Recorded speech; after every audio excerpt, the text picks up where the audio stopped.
Hello friends. तो इस video में हम लोग सीखने वाले हैं अभाज्य गुणनखंड करना।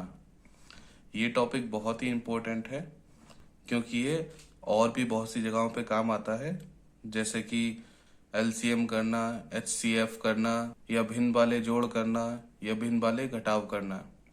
तो इस टॉपिक को अच्छे से सीखने के लिए वीडियो को अंत तक जरूर देखें और चैनल को सब्सक्राइब नहीं किया है तो चैनल को सब्सक्राइब जरूर कर लें। चलिए शुरू करते हैं।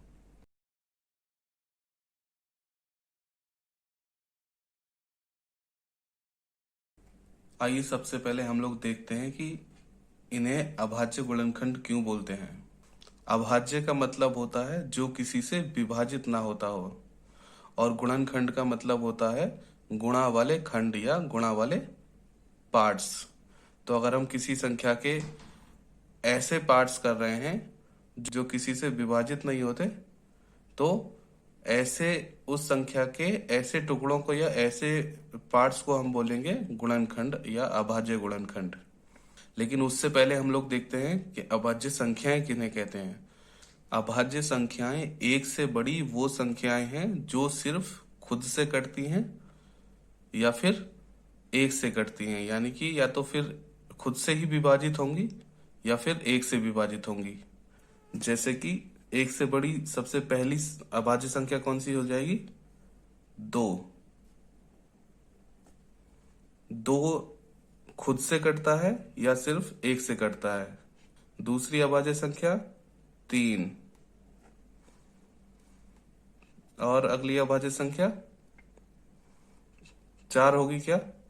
चार नहीं हो सकती क्योंकि वो दो से कट जाता है। तो अगली अभाज्य संख्या क्या हो जाएगी? पांच। उसके बाद सात। उसके बाद 11। 11 के बाद 13। 13 के बाद 17। तो ये सब और इसी तरह चलता रहेगा। तो ये सब संख्याएं कौन सी संख्याएं हैं?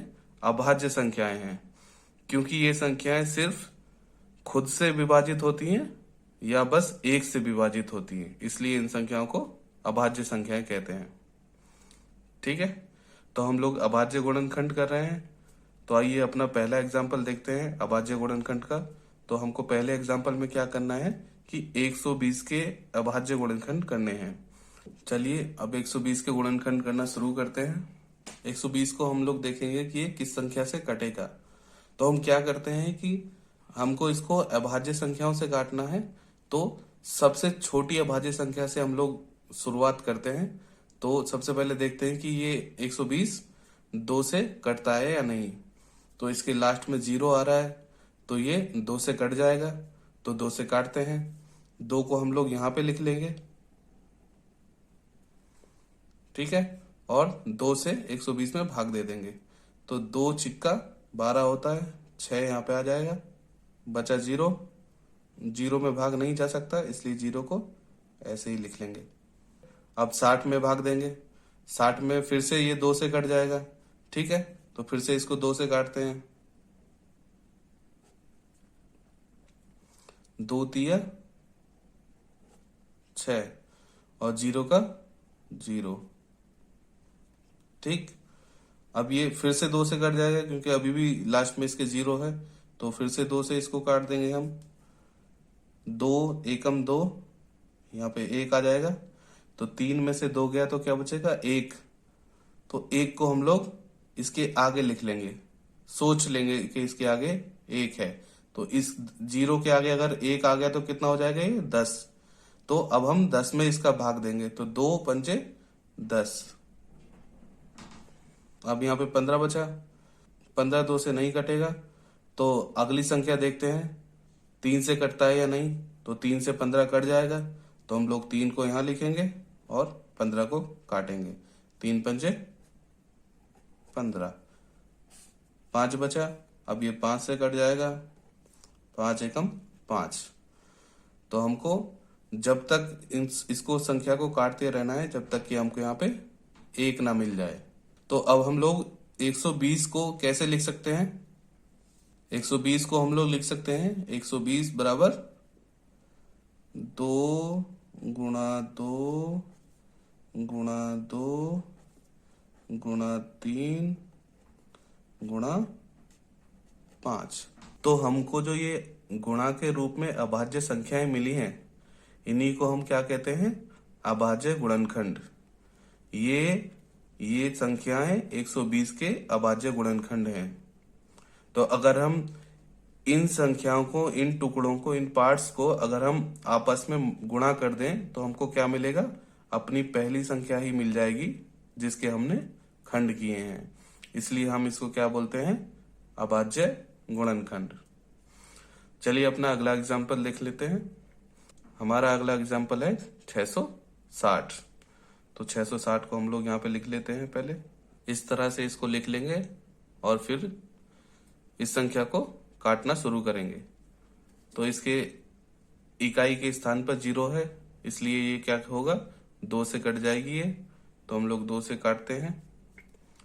2 तिया 6 और ये भी 2 तिया 6 और 0 का 0। अभी भी लास्ट में इकाई के स्थान पर 0 है इसमें, तो फिर से ये 2 से ही कट जाएगी। तो हम लोग क्या करते हैं? फिर से 2 से काट देते हैं इसको। 2 से 3 में भाग देंगे तो 2 एक बार जाएगा, 2 एकम 2, तो 3 में से 2 गए तो 1 बचेगा और 1 आगे चला जाएगा। तो यहाँ पे कितना हो जाएगा? अगर यहाँ पे 1 लिख दें हम तो कितना हो जाएगा? इधर 13 हो जाएगा। अब हम क्या करेंगे कि 2 का भाग 13 में देंगे। तो 2 छिक्का 12 होता है। यहाँ पे 13 था, 2 छिक्का 12 आया है हमारा। तो 13 में से 12 घटाएंगे तो क्या आएगा? 1 आएगा। तो 1 को फिर आगे कर देंगे हम लोग। 1 यहाँ पे सोच लेंगे हम, तो यहाँ पे कितना? 1 यहाँ पे लिख दे अगर हम तो कितना हो जाएगा? ये 10 हो जाएगा। तो अब यहाँ पे 10 हो गया। अब फिर 2 का भाग हम क्या करेंगे? 10 में देंगे तो कितना आएगा? 2 पंजे 10। अब ये संख्या 2 से नहीं कटेगी क्योंकि इसके इकाई के स्थान पर 5 आ गया है, क्योंकि पहाड़े में 5 नहीं आता, तो ये संख्या 2 से नहीं कटेगी। अब देखते हैं कि ये 3 से कटती है या नहीं। 3 से काटने के लिए हमको क्या करना पड़ेगा? इस संख्या के अंकों का योग देखना पड़ेगा। तो चलिए इसके अंकों का योग करके देखते हैं। 1 और 6 7, 7 और 5 12। तो अंकों का योग कितना आ रहा है इसका? 12 आ रहा है। ठीक है, तो 12 3 के पहाड़े में आता है, 3 से ये कट जाएगा। तो ये पूरी संख्या भी 3 से कट जाएगी। चलिए 3 से काटते हैं। 3 को यहाँ पे लिख लेंगे और भाग देना शुरू करते हैं। तो 3 का भाग 1 में तो जा नहीं सकता है, ठीक है, तो इसलिए हम लोग क्या करेंगे?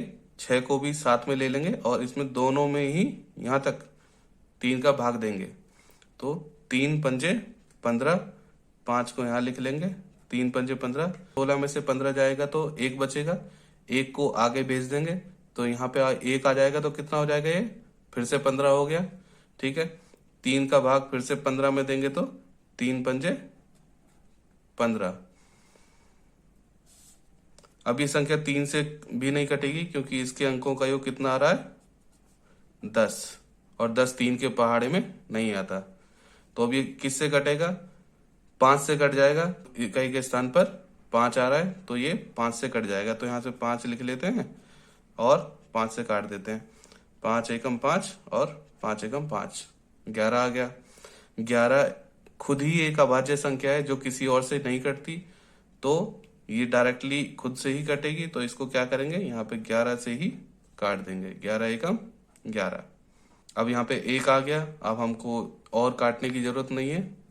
660 को हम कैसे लिख सकते हैं? 660 बराबर 2 गुणा 2 गुणा 3 गुणा 5 गुणा 11।